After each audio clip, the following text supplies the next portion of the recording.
Alright, so this time, proceed tayo sa ating pinaka-final part, which is the preaching of God's Word. Okay, God willing, matapos tayo ng maaga kay mainit. Amen? But I hope kahit mainit ang panahon natin, mainit pa rin ating puso this time. Okay, everybody standing, Genesis chapter 13, pakishare members ang inyo pong mga Bible. Pakishare po sa ating ibang bisita, ano? Genesis chapter 13.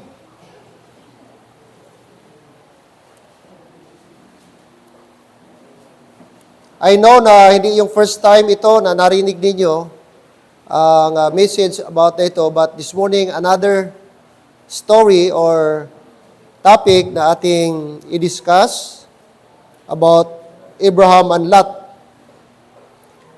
We're going to read verse 1 until verse 9. Genesis chapter 13, verses 1 to 9. I will read verse 1, please read verse 2, and all together we will read verse number 9. All right, amen? Are you there? Okay, I will read verse 1. And Abram went up out of Egypt, he and his wife, and all that he had, and Lot with him, into the south.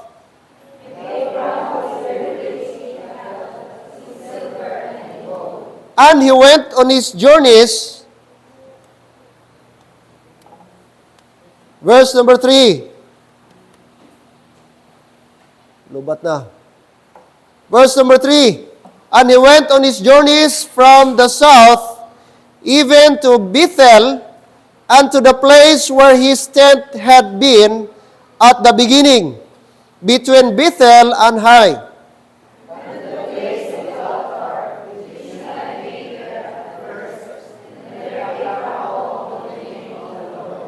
Verse 5, and Lot also, which went with Abram, had flocks and herds and tents. And the land was not able to bear them, that they might dwell together, for their substance was great, so that they could not dwell together. And there was a strife between the herdmen of Abram's cattle and the herdmen of Lot's cattle. And the Canaanite and the Perizzite dwelled then in the land. And Abraham said unto Lot, let there be no strife, I pray thee, between me and thee, and between my herdmen and thy herdmen, for thee and brethren. Altogether, verse 9, is that the whole land before thee? Separate thyself, I pray thee, from me. If thou wilt take to the left hand, then I will go to the right. Or if thou depart to the right hand, then I will go to the left. Amen. Shall we come to the Lord in prayer? Father, we thank you for this beautiful morning. We thank you for another day, another opportunity, another Sunday, another month that we can be able to worship you today. Thank you, Lord, for guiding us, protecting us, helping us throughout the week from Monday till Saturday. Thank you, Lord, for your protection. Thank you for your guidance. And we reach this far because of your grace and mercy. And that therefore, Lord, today, here we are. We want to worship you. We want to magnify your name. And we want to feed our soul with the spiritual blessing. It is my prayer today, Lord, that you speak to us. And may the blessing of your word be upon us. And may you would prepare our hearts also, Lord, this morning. Help us to be attentive. Likewise, help us to be receptive upon thy word. And whatever, Lord, exhortation, instruction, and correction today, Lord, let it be in our hearts. Help us to have a tender heart, willing to be taught, willing to be corrected, because we know the Bible is profitable in everything, not only in doctrine, but also, Lord, reproof, correction, and much more in instruction. Today, Father, may I ask the Holy Spirit of God to enlighten our minds. And afterwards, Lord, it's our prayer that as we go out in this building, sana mabaon namin, Lord, ang mga mensahe na aming narinig. Help us to learn something from the life of Abraham and Lot. And this I pray in Christ's name. Amen and amen. Be seated. Thank you so much. Examples of unselfishness. Example of unselfishness. And dito po is Abraham. one of our Bible character na ating makita dito is Abraham. Now, this verse captures a pivotal moment between Abraham, which is later became Abraham, and his nephew Lot. Their positions had grown so vast that the land could no longer sustain them together. Rather than allowing conflict to grow, Abraham proposed a peaceful separation despite being the elder and spiritual leader. Abraham allowed Lot to choose first, a profound act of unselfishness. Alright? Now, sometimes pala, may mga blessing din na sometimes na masabi natin mo create ng problem. Hindi lahat na blessing. Dito, blessing, sapagkat gibless ng Panginoon si Abraham. Sabi ng verse 2, dumami, okay, ang kanyang cattle. Verse 2, and Abraham was very rich. Napakayaman ni Abraham. Sa anong banda? Rich in cattle. Ang dami niyang baka. Meron siyang bakahan. Dumami ang kanyang baka. Sunod, in silver ang pilak niya. Tapos, and in gold. So ito yung tunay na mayaman. Hindi lang livestock, marami siya. Marami din siyang silver, marami siyang ginto. Ito pong si Abraham. And it so happen, ang kanyang pamangkin na si Lot, kasi si Abraham naging foster father ni Lot. Namatay na kasi yung tatay niya. So kinuha siya, di natin alam kung saan yung nanay ni Lot. Pero ang story, kinuha siya ni Abraham. At siya yung naging tatay-tatayan ni Lot. Hanggang lumaki siya, doon na siya kay uncle niya Abraham. At nung nag-transfer po si Abraham sa ibang lugar, sumama si Lot. At habang doon siya sa kay uncle niya Abraham, gibless din po si Lot, mga kapatid. In verse number 5, and Lot also, which went with Abraham, o Abram, had flocks and herds and tents. Dumami din po ang kanyang mga flocks, livestock, ang kanyang mga tupa. Okay, maybe meron din siyang mga ass or donkey. Tapos meron din siyang bakahan, herds, and tents, mga kapatid. In fact, sabi ng verse number 6, and the land was not able to bear them, that they might dwell together. Now, nung dumami na ang kanilang mga property, dumami ang kanilang livestock, dumami ang kanilang tauhan, nagkaroon ng problema. Anong problema, Pastor? Sapagkat ang area, kulang na po na kanilang pakainan, pasabsaban ng kanilang mga hayop, hindi na po makakontain.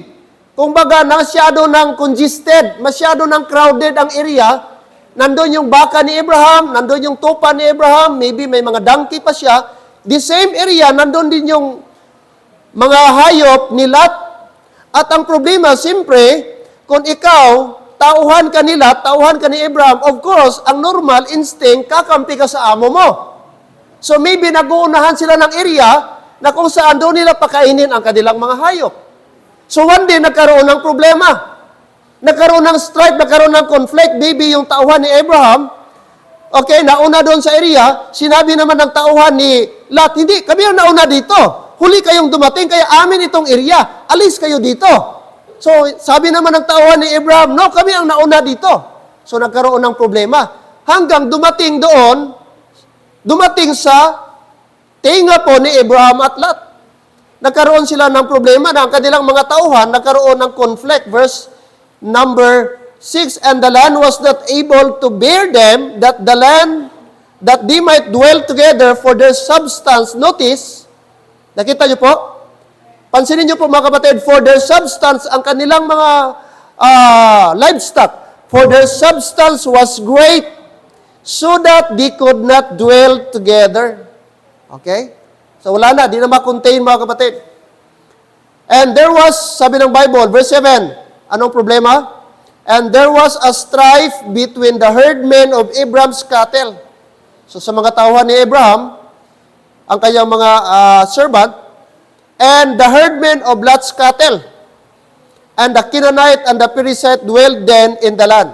Not only sila yung nag-occupy sa land, meron ding mga Perizzite doon, meron ding mga Canaanite na nandun din po. So, masyado nang makitid para sa kanila. And ano po ang opsyon ni Abraham? Sabi po dito, Abram pa po yung pangalan niya, Abram, verse number 8, said unto Lot. So nagsuggest po si Lot, si Abraham kay Lot, let there be no strife, I pray thee, between me and thee, and between my herdmen and thy herdmen, for we be brethren. Now, yan po ang proposal ni Abraham. Now, ano po dito makita natin? Ano po yung mga spiritual insights na ma-learn natin dito po sa kay Abraham? Number one, are you still there? Number one is that prioritizing peace over position. Amen? Prioritizing peace over position. Ano daw i-prioritize natin? Piliin natin ang peace compare sa material things. Amen? Bigyan natin ng value. Abraham valued peace more than material gain. Though he had every right to choose first, he yielded to avoid strife. Makita mo po yung maturity ni Abraham? Okay? Anong sabi niya, verse 9? Ano ang proposal niya? Sabi niya, Lot, hindi tayo dapat mag-away. Kasi relative tayo. Uncle mo ako, pamangkin kita. Huwag nating hayaan itong material things ang magsira sa ating relasyon. Huwag nating hayaan itong mga tupa natin ang sisira sa ating magandang samahan. Sabi niya, ito ang proposal ko, verse 9. Anong proposal ni Abraham? O ni Abraham, verse 9, is not the whole land before thee? Di ba malapad pa yung area? Separate thyself, I pray thee, from me. Siguro maghiwalay tayo. Okay, maghanap tayo ng ibang area. Ito ang proposal ni Abraham. If thou wilt take the left hand, then I will go to the right hand. Or if thou depart to the right hand, then I will go to the left. Di ba napakaganda, mga kapatid? Di ba ito ay isang example ng unselfishness? Sabi niya, mamili ka. Kung pupunta ka sa kaliwa, pupunta. Kung pipiliin mo yung kaliwa, ako'y pupunta sa kanan. At kung ikaw na may pipiliin mo yung kanan, ako'y pupunta sa kaliwa. Ikaw yung mamili. So napakaganda po mga kapatid, itong ating makita kay Abraham. Hindi niya pinagpalit ang material blessing sa magandang relasyon nila ng kanyang pamangkin. Tanong ngayong umaga, kumusta tayo? Meron pa ba tayong ganitong karakter? May ganito pa ba ngayon sa ating panahon na willing magparaya, willing mag-submit, willing ba mag-give up for the sake sa harmony and peace sa ibang tao? Amen. Mga kapatid, anong lesson? Let us learn to let go of our rights sometimes for the sake of unity and harmony. Hindi sa lahat ng oras at panahon i-exert mo yung right mo. May mga times na dapat tayo mag-give way. May mga times willing tayo mag-submit. May mga times na willing tayo magparaya for the sake ma-maintain ang magandang relasyon. Nakakalungkot ang ating mundo ngayon, puno ng mga tao na mga self-entitled. Pag sinabing self-entitled, akong nauna. Magrespeto ka sa akin. Matanda ako. Mag-submit ka sa akin. Dapat ikaw ang magbigay, ako ang pagbigyan mo. Ganon ang mindset ng mga tao ngayon. Kukunti lang yung mga tao na willing magpaubos. Kukunti lang yung mga tao na willing magparaya. Unahin yung iba. Mostly sa mga tao ngayon, mga tao na mga selfish. Kukunti na lang ang mga tao na mga unselfish. Sana mga kapatid, matulad tayo kay Abraham. Na kahit may right siya, sabihin niya, Hoy Lot, take note, uncle mo ako ha. Pamangkin lang kita. Ikaw dapat, ako ang masunod. Kung anong pipiliin ko, yon tanggapin mo. Kasi, ano ka lang sa akin? Sumama ka lang sa akin. Beside, uncle mo ako, mas senior ako. Kaya kung anong ibigay ko sa iyo, maghintay ka, huwag ka mag-una-una. Piling sabihin yun, mga kapatid ni Abraham. Kasi uncle siya eh.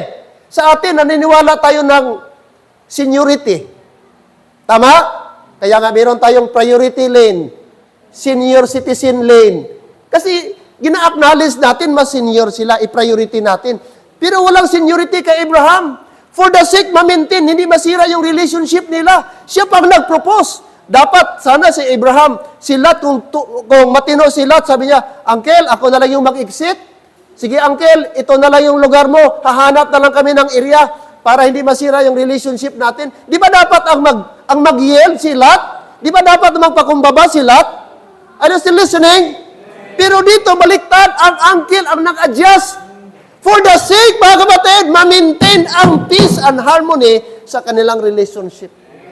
Sadly, mga kapatid, ngayon, mga tao masyadong sakim. Walang pakialam kahit pamilya. Walang pakialam kung may masaktan. Walang pakialam kung sino ka. Basta makuha yung gusto nila. Iyon ang trending ngayon. Aminin natin, ang tao gusto.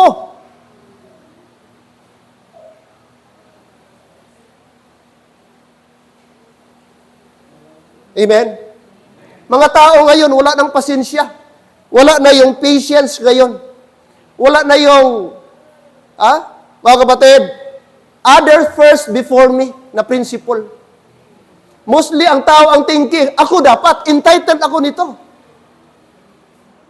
Akong nauna dito. Sino ka ba? Kahit magkapamilya minsan, mga kapatid, nasisira dahil lang sa material na bagay. Pero si Abraham, siya yung tao, kapatid, hindi niya pinagpalit ang relasyon sa material na bagay. Kapatid, at the end of the day, ang pamilya, pamilya pa rin yan. At the end of the day, pag nagkasakit ka, tatagbo ka pa rin sa pamilya. At the end of the day, kung tunay ka, kapatid, ang pamilya, kapatid, ay superior pa rin sa ibang relasyon. Yan kung naintindihan mo ang pamilya. Pero minsan nga, mga kapatid, sabi nga, parinti kita pag sige, may na-contribute ka sa akin. Parinti kita pag meron akong benefit din sa iyo. Ganun na ang trend gayon. Pero si Abraham, mga kapatid, hindi po niya gi-allow na masira ang kanilang relationship ni Lot, ang kanyang pamangkin, dahil lang sa material na bagay. Huwag tayong mag-away dahil lang dito.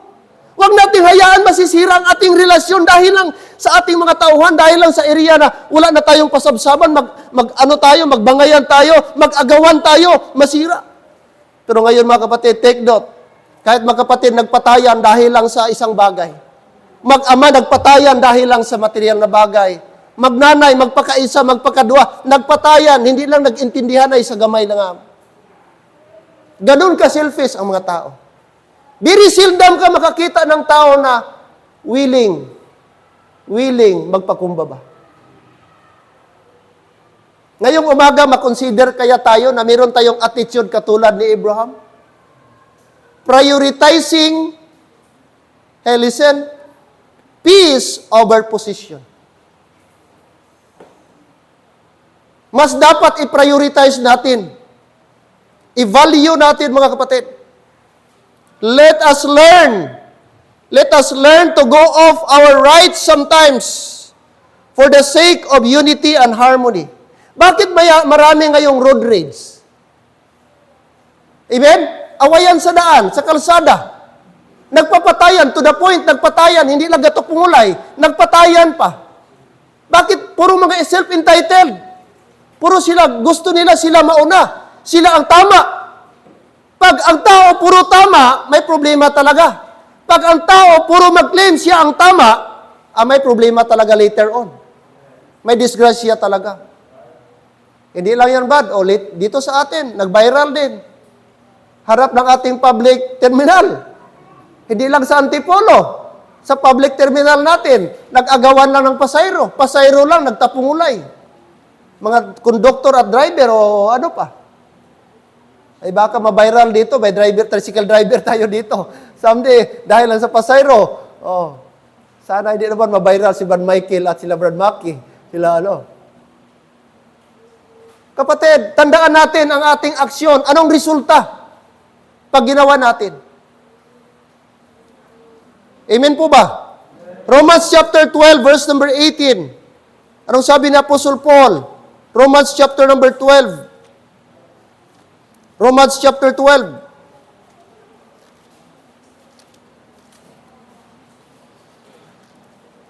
Romans chapter 12, verse 18.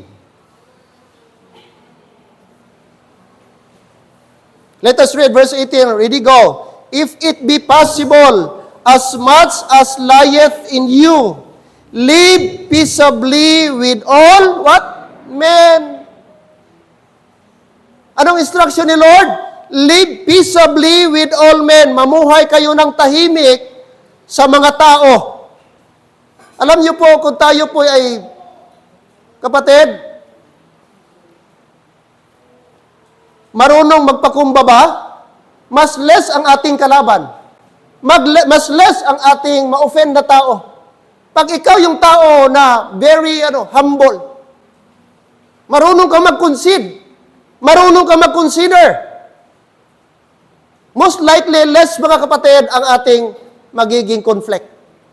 Pero pag i-exert mo always ang iyong right, kahit may right ka, pag i-insist mo, I tell you, may problema talaga someday.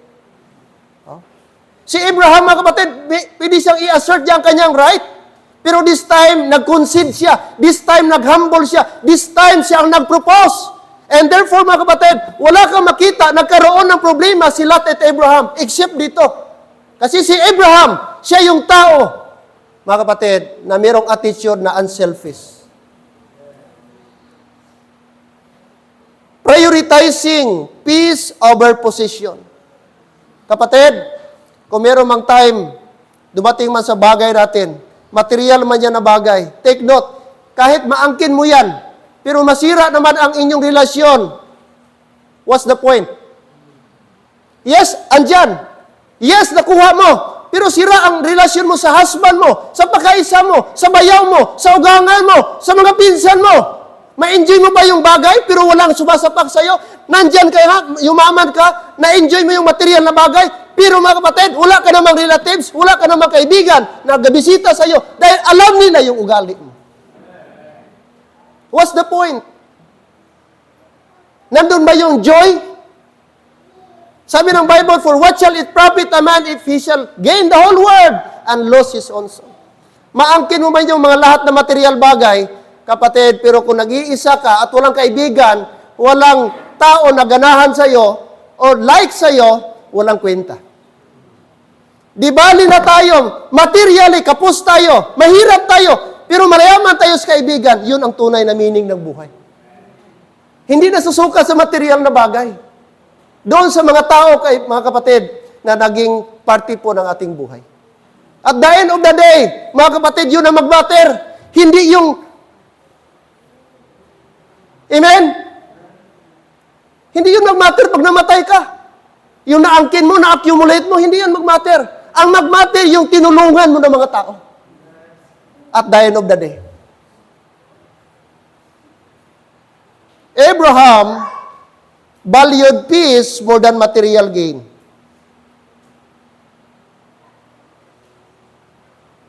Number 2, mga kapatid, not only Abraham prioritizing peace over material possession. Pangalawa, Abraham demonstrating humility and selfishness. Nag-demonstrate siya ng humility. Abraham humbled himself, allowing Lot to choose first. This act showed his deep trust in God's plan rather than human logic. Tama? Gidemonstrate po ni Abraham yung humility. Imagine mo, uncle ka, which is supposed to be siya dapat ang mag-decide, siya dapat ang mamili. At alam natin, ano ang pinili ni Abraham, o ni Lot. Sabi niya, Lot, kung pipiliin mo yung right, ako'y pupunta doon sa kaliwa. Kung pipiliin mo ang kaliwa, pupunta ako doon sa kanan. Eh, ang tao naman, ang instinct ng tao, pag pinipili mo, of course, ang best ang pipiliin. Wala pa ako nakitang tao na gi-allow o gibigyan ng chance mamili na ang pinili niya yung mas lesser. Mostly, ang instinct ng tao, normal sa tao, kapag gi-allow siya, gibigyan ng chance mamili, of course, ang best talaga, ang matira. Agree kayo? Yes or no? Normal sa tao yan. Instinct sa tao yan. Human nature ng tao.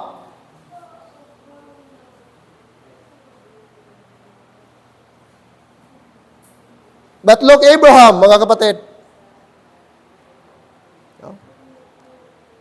Makita mo yung kanyang humility. Okay, Lot, sige, kung anong mapilian mo, willing kong tanggapin.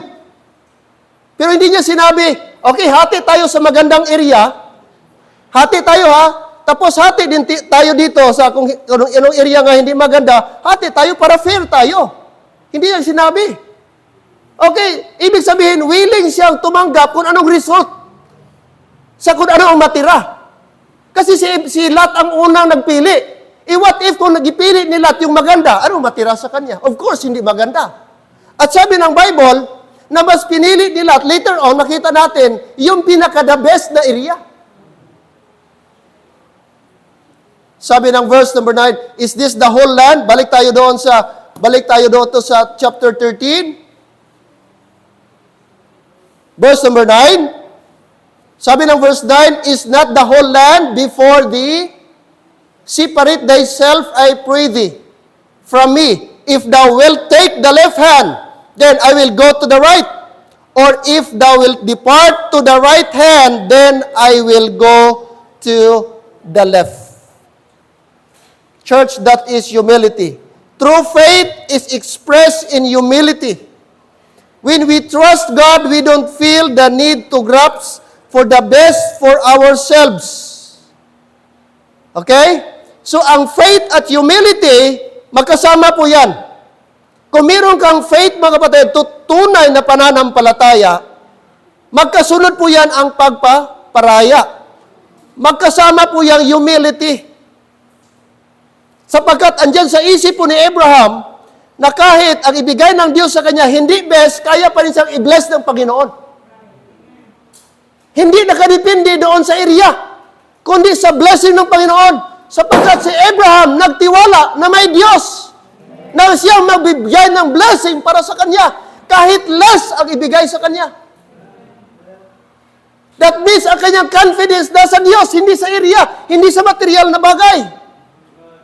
Amen. Kapatid, kailangan lang tayo magtiwala na God is able. Kahit dapat ilagay ka sa pinakasulok na lugar, kung ikaw ay matino at righteous before God at sinusunod ang kalooban ng Diyos, kaya kang pagpapalain ng Diyos. Sapagkat hindi nakadepende sa tao, sa lugar ang blessing, nakadepende sa Diyos. At kahit maganda pang area mo na ibigay sa iyo, kung walang blessing ni Lord, mga kapatid, I tell you, maghirap ka pa rin. Kailangan lang natin magpakumbaba. Katulad po kay Abraham, gi-allow niya, hindi niya gi-exert ang kanyang right. Instead, siya pa nag-propose, siya ang nag-give way para sa kanyang pamangkin. At makita po natin, mga kapatid, later on, demonstrating humility and selfishness. Mga kapatid, makinig, ang pasensya o humility, applicable po ito sa lahat. Sa pamilya mo, sa trabaho mo, sa church life mo, applicable. Kapag ka walang pasensya, masisira talaga ang relationship. I tell you, pinaka-importante sa buhay, pasensya. Importante sa buhay, humility. Kapag ka ang tao di marunong magpakumbaba, kapatid, kahit saan kadalhin ng Diyos, magkaroon ka talaga ng conflict sa ibang tao. Hindi issue dito ang area, hindi issue ang workplace mo. Ang issue sometimes sa tao, ang ating attitude.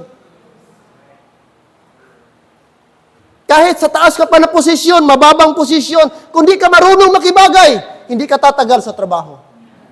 Kung gusto mo na respetuhin ka kaagad, gusto mo na ikaw ang sundin kaagad, at hindi ka marunong mag-consider sa ibang tao, I tell you, kapatid, wala ka mararating sa buhay. Kasi kailangan natin humility. Kahit sometimes entitled tayo, kahit sabihin natin reasonable, may dahilan tayo. Pero kapatid, there were times na dapat mag-concede tayo for the sake sa relationship natin na ma-maintain.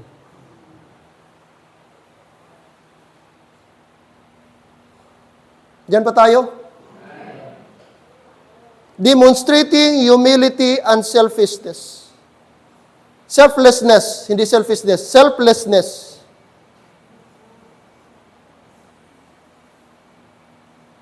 Third, mga kapatid, bakit si Abraham? Ano pang reason, mga kapatid? Spiritual insights. Makita natin, number 1, Abraham prioritizing what? Peace over material possession. Mas pinapahalagahan niya ang katahimikan, kapayapaan, kaysa material na bagay. Pangalawa, Abraham demonstrating humility and selflessness. And then the third one, confidence in God's provision. Amen. Confidence in God's provision. Look at verse number 10. Let's go back to chapter 13. Book of Genesis. Look at verse number 10. Let's read, please. Ready, go. And Lot lifted up his eyes, and behold, all the plain of Jordan, was well watered everywhere, before the Lord destroyed Sodom and Gomorrah. Even as the garden of the Lord, like the land of Egypt, as thou comest unto Zoar. So tingnan niyo po, ano ang gipili ni Lot. Nung nakita po niya, mga kapatid, nung pinapili na po siya ni Abraham, okay, Lot, it's time na mamili ka. Sige, pili ka.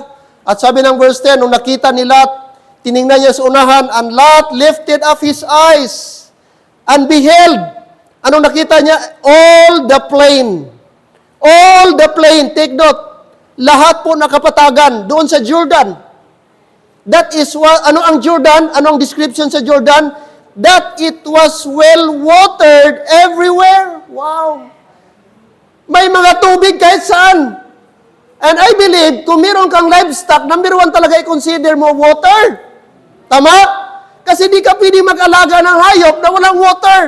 Walang hayop mag-survive without water. Water is essential. Water is important. Mga kapatid, sa time na ito, at ano niyo po, pinili po ni Lot ang plain of Jordan. At ano pang sabi ng Bible, verse number 10? And the garden, even as the garden of the Lord. So, gidescribe doon, mga kapatid, napakaganda, napaka-abundant na lugar. Okay? Very strategic. Kung livestock ka, yun talaga yung ideal na lugar. Gipili niya. Nakita niya, mga kapatid. Okay? Kaso nga lang, malapit doon sa Sodom and Gomorrah. And then, look at verse number 11. Then Lot, take note, then Lot chose him. Underline this phrase. Underline this phrase, members. All the plain of Jordan. Take note. All the plain of Jordan. And Lot journeyed east, and they separated themselves, the one from the other. So, doon na po, mga kapatid, after siya pinili, of course, like I said, ang tao, hindi ka mamili ng medyo barat. Of course, ang tao, nature sa tao, talaga piliin mo yung pinaka-the best. Pinaka-the best sa lahat na best, talagang yung pinili. Pero look at, mga kapatid, look at Abraham. Look at Abraham, mga kapatid. Look at verse number 14. Verse 14. And the Lord said unto Abraham, after that Lot was separated from him, lift up now thine eyes, and look from the place where thou art northward and southward, and eastward and westward. Ano pa? For all the land which thou seest, to thee will I give it, unto thy seed forever. May promise din kay Abraham. Pero makita natin, mga kapatid, dito, listen. Abraham was unbothered by which land he received, because his confidence rested in God's blessing, not in the land's fertility. Naintindihan nyo? Ano daw? Abraham was unbothered by which land he received, because his confidence rested in God's blessing, not in the land's fertility. Walang pakialam si Abraham kung ano yung matira sa kanya, kung anong ibigay sa kanya ng Diyos.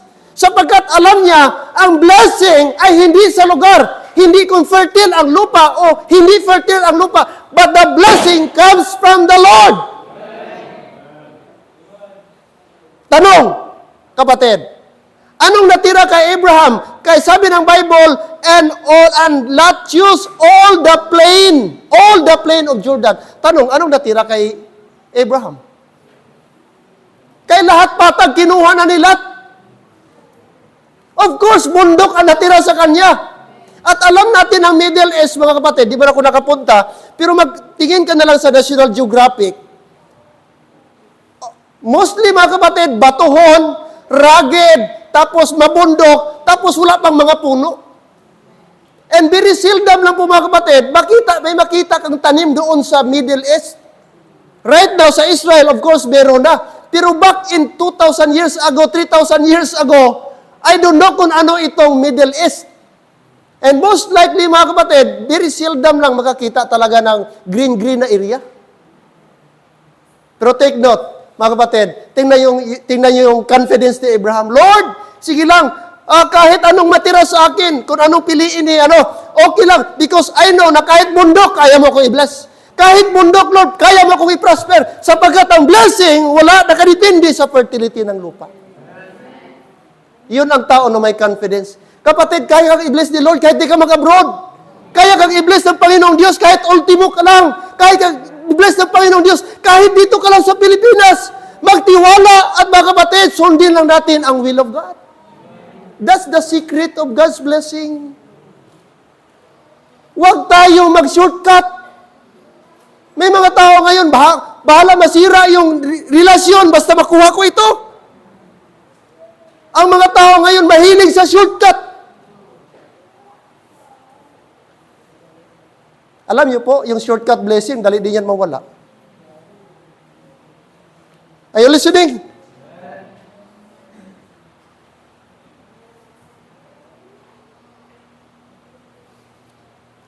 God's blessings follow His people, not places. Amen. Anong sabi ng Bible? Psalm 37:23. Psalm 27:23. This is God's promise sa atin, mga kapatid. Psalm 37 verse 23. Sabi ng Bible, sabi ni Lord, 37:23, the steps of a good man are ordered by the Lord, and He delighteth in His way. Sino ang ga-order ng ating steps? It is the Lord. Kailangan lang natin i-delight siya. Kailangan natin unahin ang Panginoong Diyos. Kailangan natin i-please ang Diyos. Kailangan tayong sumunod lang sa Kanyang plano at ang Kanyang kalooban. And then the Lord will order our steps.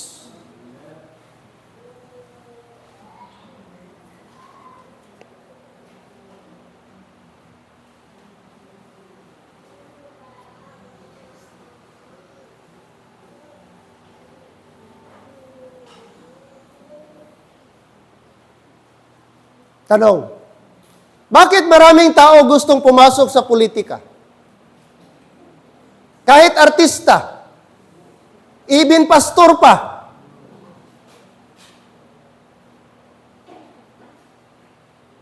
Anong intensyon? Anong purpose? Kaya sa politika, may connection, may power, may influence, may pira. May security. Kung politiko ka, secured ka. Financially, secured ka. Marami kang connection. May power ka, kapatid. Kaya marami naghahabol sa politika. Amen.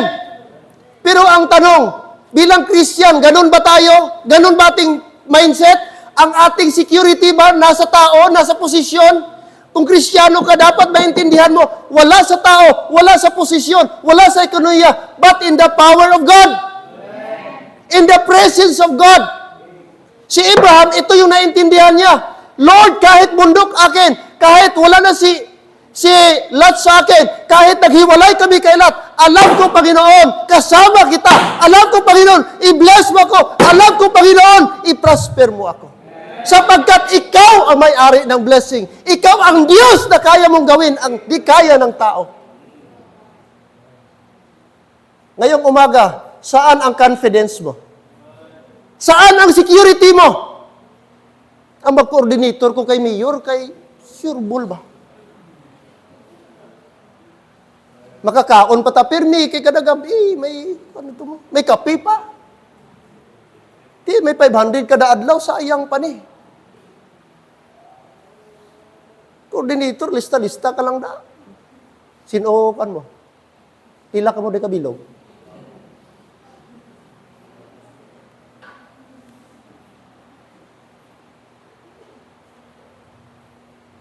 Ay ako mga kapatid,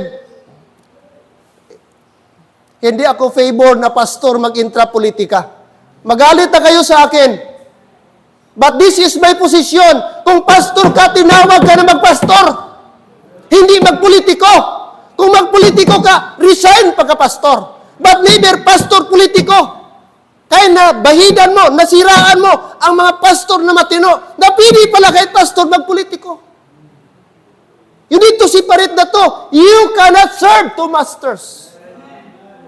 Tandaan mo yan. Hindi pwede politics at the same time sa spiritual ka, kapatid. At yan, kapag pastor ka, and then nag-intra ka sa politika, that means, gipakalain mo, ginapakanubo mo ang posisyon bilang isa ka pastor. Pangalawa, ang imo security, wala na sa Diyos. Your confidence is not in the Lord anymore, but in the power sa mga tao. Iba-iba tayo ng opinion. That is my position. Na kung dapat pastor, seryoso ka sa calling mo bilang isang pastor. At yun dapat ka doon ka dapat mag-focus. Kasi gi-entrust ni Lord ang congregation sa iyo. At yun ang accountable ka doon sa mga tao under your shepherd. Under your administration.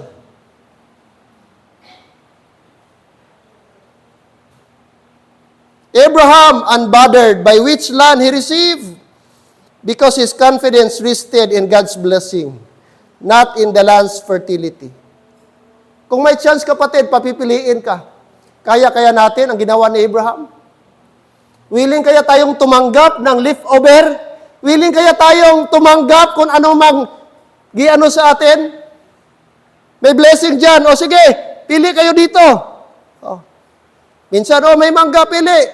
Dahon yun to. Ano nagibili nyo sa akin? Puro man yung mga dunot. Ang tao, ganun talaga eh.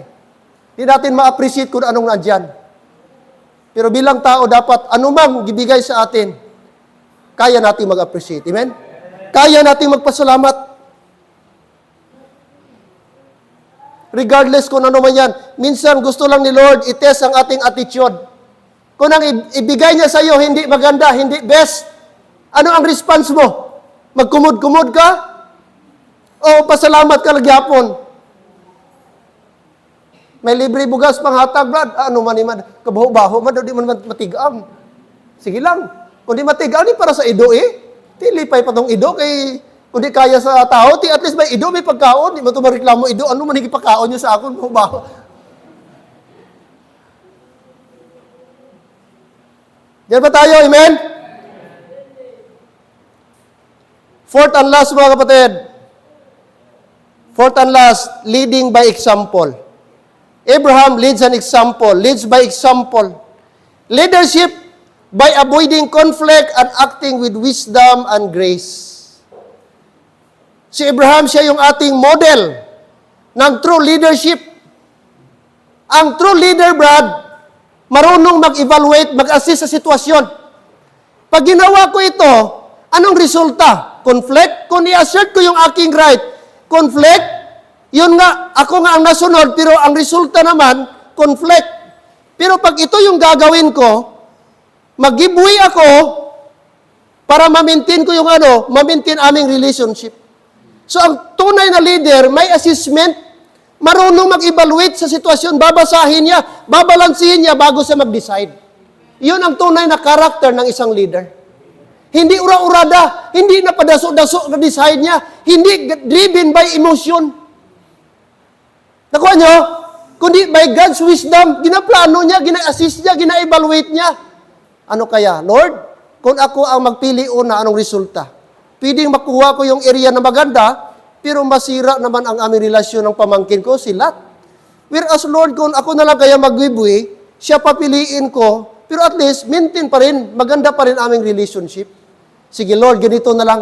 Hindi ko na lang i-push yung aking right, kahit uncle ako, pagbigyan ko na lang siya. Importante, kaibigan pa rin kami. Ang aming relasyon, uncle to pamangkin, andyan pa rin. Magkita kami, okay pa rin. Mag-reunion kami, okay pa rin. May birthday ako, pwede ko siyang tawagin. Kung mag-birthday siya, pwede niya akong tawagin kasi hindi nasira ang aming relasyon dahil lang sa material na bagay. Yun ang karakter ng tunay na leader. Gina-assist niya, gina-evaluate niya bago siya mag-decide. Amen. Lesson learned mga kapatid, na sa every situation, dapat di tayo driven by emotion. Dapat planuhin, dapat ipag-pray natin, take time to pray, hingi tayo ng wisdom sa Panginoon. Lord, ano pang dapat? Nasa crossroad ako. Saan ba dito? Bothered ako, Lord. Confused ako. Panginoon, ayoko magkamali. Please, Lord, give me wisdom.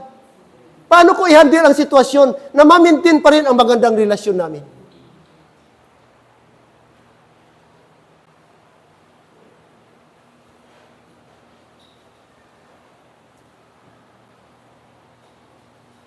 Diyan pa tayo? Kapatid, napakaganda. Kung atin lang muni-munihin ang ginawa ni Abraham, ma-avoid natin ang conflict. Kung meron tayong true leadership. Spiritual leaders are called to lead through integrity and peaceful resolution, not force or intimidation or entitlement. Okay? Spiritual leaders are called to lead through integrity. Kaya pag na-resolve natin mga kapatid, napakaganda po. Na-maintain natin ang ating tinatawag dito na integrity. Number 5 and last. 5 pala ito mga kapatid. Number 5 and last. Okay? Number 5 is that choosing long-term vision over immediate gain.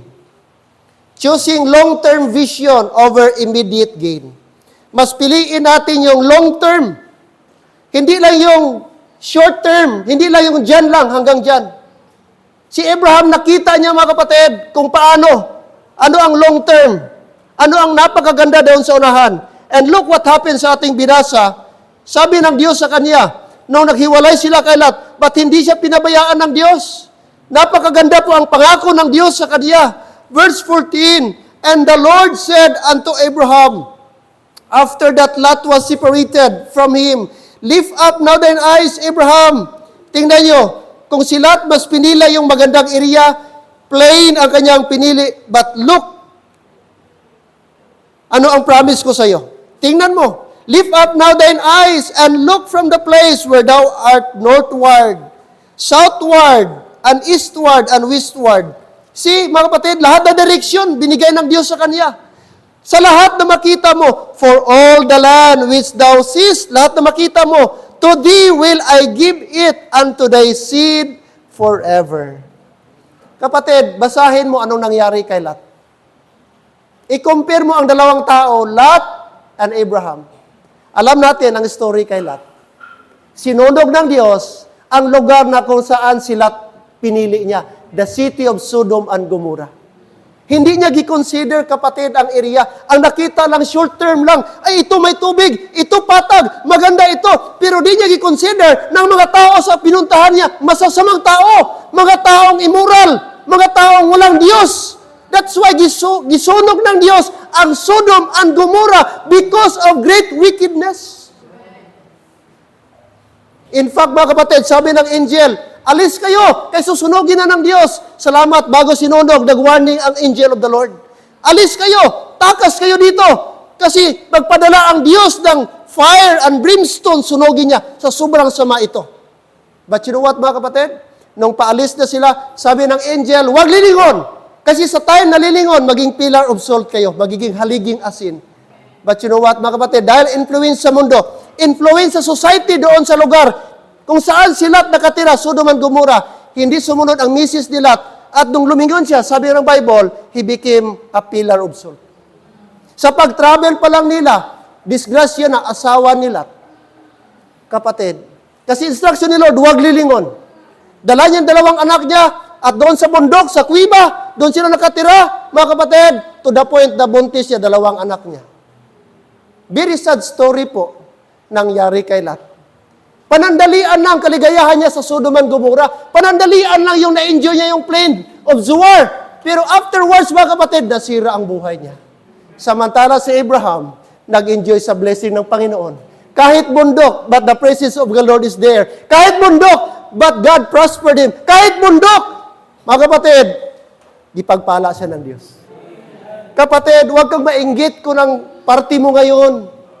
Listener, huwag kang mainggit kung ang area mo ngayon. Hindi katulad, siguro kapitbahay mo, maganda ang lugar, maganda ang building, maganda ang bahay nila. Kapatid, huwag kang mainggit. Kaya di mo alam sa loob ng bahay, may problema pala yan. Rebellious, separated pala yan sa asawa. May bisyo pala yan. Samantala kayo peaceful, nag-enjoy, kahit sa kubo lang. That's a blessing.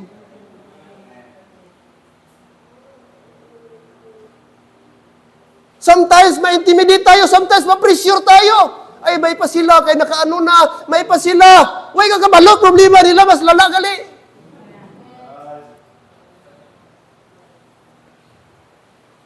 Sino si Chris Aquino before?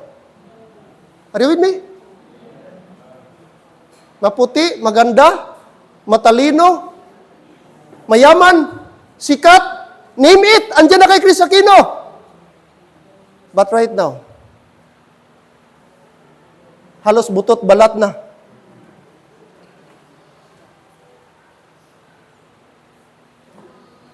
Di ka nga maganda, kasing ganda ni Chris Aquino, di ka nga kasing puti ni Chris Aquino, but at least wala kang autoimmune disorder. Anong kasing sakit niya? Autoimmune na, pangalan pa lang, kahirap na, pangmayaman na. Mahirapan nga rin tayo mag-pronounce. Tama? O sige, mayaman ka nga, maputi ka, gwapa ka, matalino ka, pero katulad ka kay Chris Aquino. Anong meaning ng buhay? Kaya huwag tayong mainggit. Huwag tayong masyadong may pa sila. Kaya di mo alam yung pinagdadaanan nila. Tayo at least nakatulog tayo ng tama, peaceful tayo, kasamang pamilya. Nag-enjoy tayo, makauwi tayo sa bahay. Amen? What a blessing! Kaya huwag tayong, marunong tayong makuntinto at marunong tayong magpasalamat kung anong gi-allow ni Lord sa atin. Enjoy what you have today. Amen. Lot choose what looked good, last and near Sodom, but later suffered because of that choice. Abraham, however, he received the promised land. Anong application, mga kapatid? What appeals to the eyes isn't always God's best. Ano yung makita mo sa mata na maganda? Hindi yun always best, mga kapatid. Huwag mong asahan ang mata mo, huwag kang magtiwala sa mata mo. Kaya hindi lahat nakikita ng mata, maganda ang resulta. Sometimes gamitin ng Satan ang mata natin, pero danger pala, trap pala sa unahan. Seek divine guidance above appearances. Anong sabi ng Proverbs 14:12? There is a way which seemeth right unto a man, but the end thereof are the ways of death. May mga daan na kung saan tama, sa tingin mo tama, pero sabi ng Bible, ang dulo is ways of death. Daan ng kamatayan. Kaya mga kapatid, as closing this morning, ano dapat nating gawin? Let's pray to the Lord that He would give us a heart that seeks peace. Amen? Mag-pray tayo na bigyan tayo ni Lord ng puso na marunong maghanap ng kapayapaan. A heart that seeks peace. Lord, grant me the wisdom and humility to pursue peace over conflict. Help me to walk in love even when I have the right to choose first. Yun dapat ang ating prayer. Faith in God's provision. It should be our prayer. Father, teach me to trust your provision. Help me to depend on your promises more than what I see with my eyes. Yun dapat. Marunong tayong magtiwala. Sabi ng song, God is too wise to be mistaken. Amen? God is too good to be,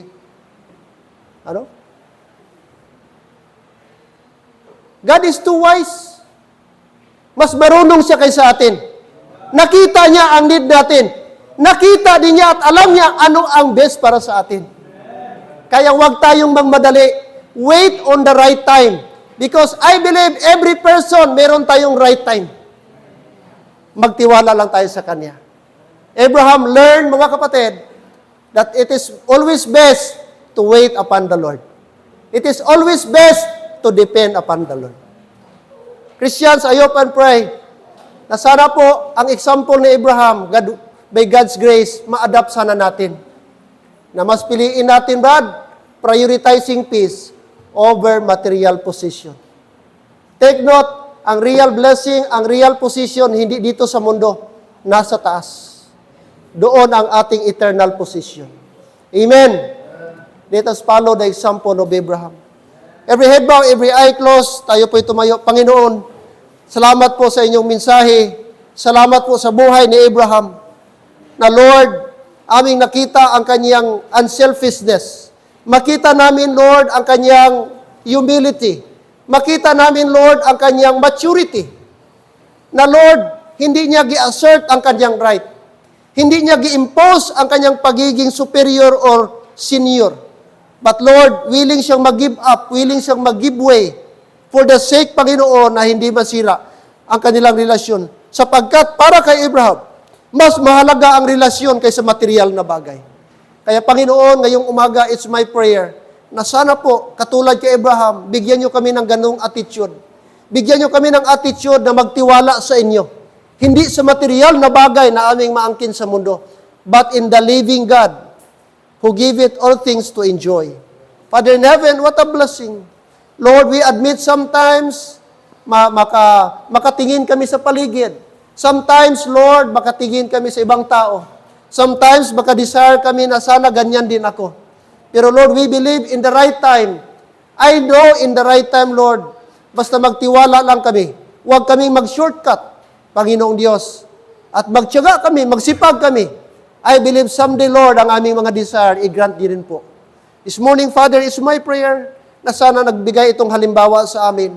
Na Panginoong Diyos, mas unahin namin, mas prioritize namin, pahalagahan namin ang aming relasyon kaysa material na bagay. Relasyon sa pamilya, relasyon, Panginoong Diyos, sa trabaho, relasyon namin sa church bilang brother and sisters in the Lord. Dapat yun ang mangibabaw. Hindi, Lord, ang aming material na bagay.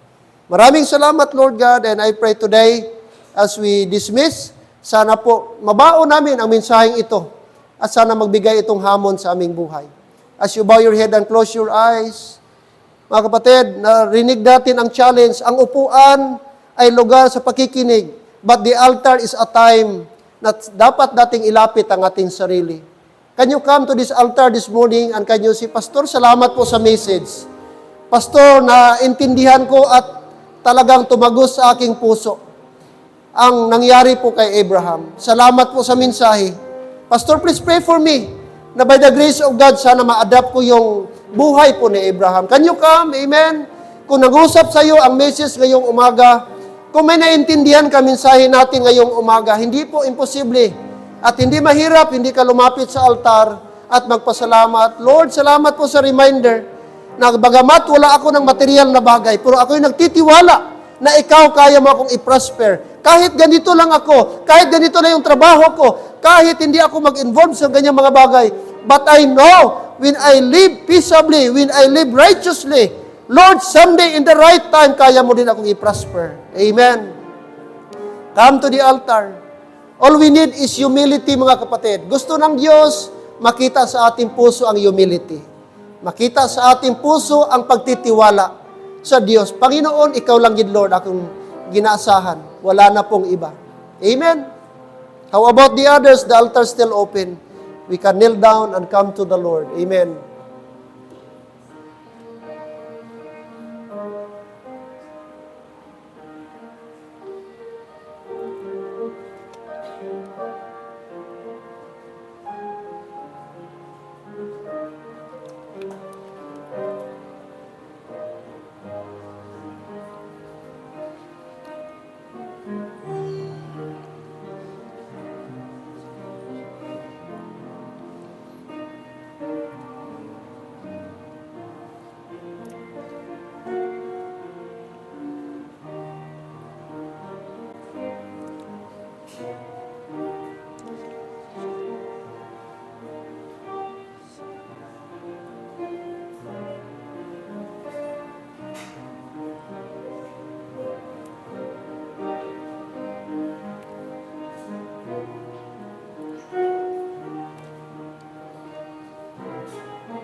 Gracious and loving God, thank you for this morning.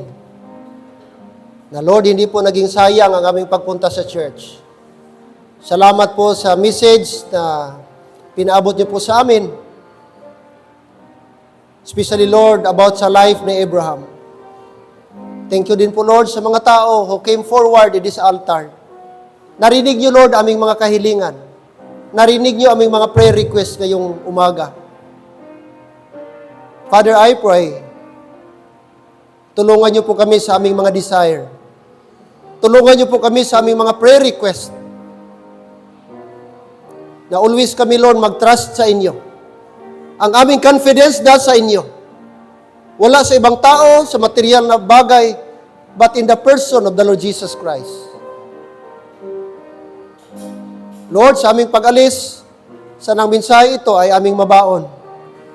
At aming ma-apply po sa aming buhay. Maraming salamat na every Sunday, pinapakain niyo ang aming kaluluwa, Lord, ng mga spiritual na instruction.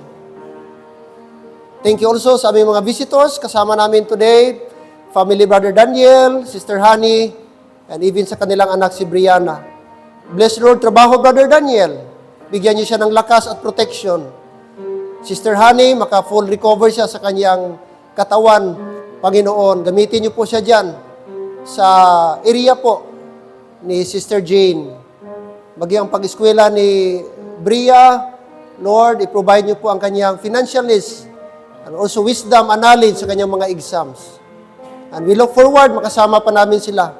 Not only today, but even, Lord, sa mga next namin na mga church service. Salamat sa kanilang response. And today, Father, sa aming pag-uwi, ingatan niyo po kami. Ibalik niyo kami mamayang hapon sa aming afternoon service. Thank you sa lahat, Lord. Thank you for your great love for us. Thank you for your mercy and grace, dear God.